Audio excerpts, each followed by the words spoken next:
ভালো লাগে না, ভালো লাগে মায়ের ছেলেকে। আলাদা হওয়ার জন্য কতবার চেষ্টা করে, ভালো লাগে না। যদি কারো চরিত্রের সাথে মিলে যায় ক্ষমা চক্ষে দেখিবেন। ননদ ভালো লাগে না, ভালো লাগে না ননাস, ভালো লাগে তার জামাইকে।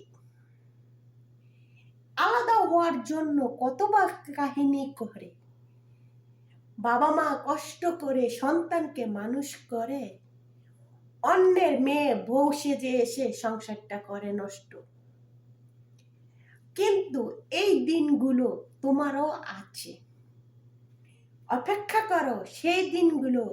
আজকে মা বাবা যেভাবে থাকতেছে ঠিক একইভাবে তোমাদের জীবনে এই ঘটনাটা ঘটবে ইনশাআল্লাহ। কথাটা বাস্তবের সাথে মিলাই নি।